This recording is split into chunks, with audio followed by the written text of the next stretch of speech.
Et pour commencer cette édition de Défense, je donne la parole à Eyal Dror, lieutenant-colonel de réserve, ancien commandant de l'opération Bon Voisinage. Souvenez-vous, c'était celle de l'armée israélienne pour soigner des blessés syriens. Alors, Eyal Dror, on aimerait vous poser la question de savoir justement, alors on ne va pas parler de Syrie, mais plutôt de Hassan Nasrallah, le secrétaire général du Hezbollah, est malade.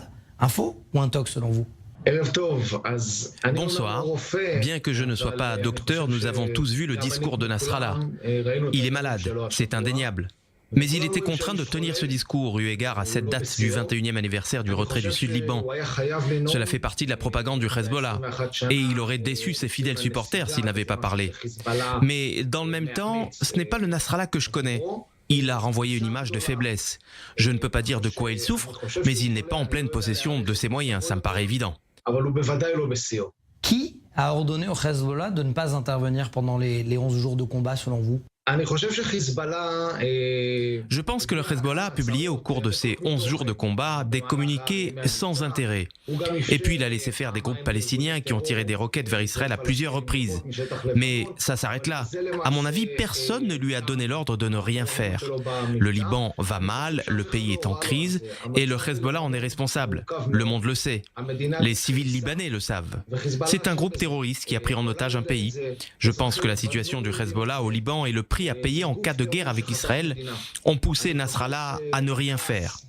Les conséquences de la guerre de 2006 sont toujours présentes dans son esprit. Et il a vu avec quelle puissance et quelle précision les avions israéliens ont frappé les cibles du Hamas à Gaza. Donc je pense que Nasrallah a compris que pour préserver son organisation, il ne fallait rien tenter. Lieutenant-colonel Eyal Dror, on passe du nord au sud de la bande de Gaza que vous connaissez parfaitement bien, notamment au cours de l'opération Bordure Protectrice en 2014. Yahya Sinwar, le chef du Hamas, crie victoire, mais ne se déplace jamais seul. Yahya Sinwar courageux, mais pas téméraire selon vous ?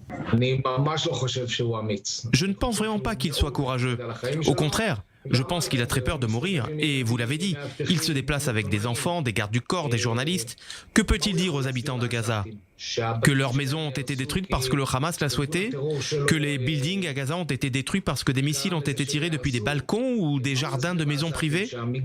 Alors Sinwar s'exprime beaucoup, se déplace dans les rues, parle de faits non vérifiés, il essaie de vendre, entre guillemets, sa victoire. Je conseille aux téléspectateurs de lire ce qui se dit dans les réseaux sociaux à Gaza, cette colère des civils vis-à-vis du Hamas. Mais ceci évidemment ne sera jamais diffusé à la télé parce qu'ils ont peur de le dire. Je pense donc en résumé que Sinwar est tout sauf courageux. Et si vous voulez savoir, il a raison d'avoir peur pour sa vie.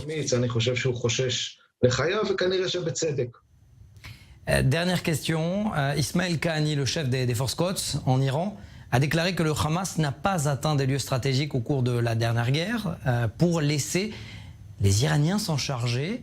Est-ce que, allez, pardonnez-moi d'être trivial, mais trop de menaces tuent la menace ?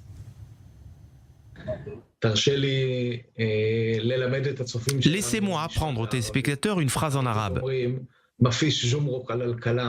Il n'y a pas de TVA sur les mots. Monsieur Kahani n'est qu'une poupée. Il a remplacé Soleimani, ancien commandant des forces Quds, qui était pour le coup très important dans l'organigramme des gardiens de la Révolution, qui était à l'origine des 20 dernières années de l'axe chiite dans la région. On ne peut pas dire que la succession de Soleimani soit un succès. Depuis plus d'un an, on peut voir que Kahani est insipide, et il porte mal l'uniforme d'ailleurs. Ce n'est pas l'homme qui avait réussi à sublimer l'axe chiite, qui rassemblait derrière lui des organisations terroristes contre Israël et le monde occidental. Il ne lui reste qu'à surfer sur l'héritage de son prédécesseur. Et selon mon expérience, plus les discours sont brillants, moins ils sont traduits par des faits. L'Iran essaie tout le temps de frapper Israël depuis des années. Ce n'est pas que Kahani parle et qu'il ne se passe rien. L'Iran essaie, mais n'y parvient que très peu. À Tsahal de lui laisser le soin de ne prononcer que des discours.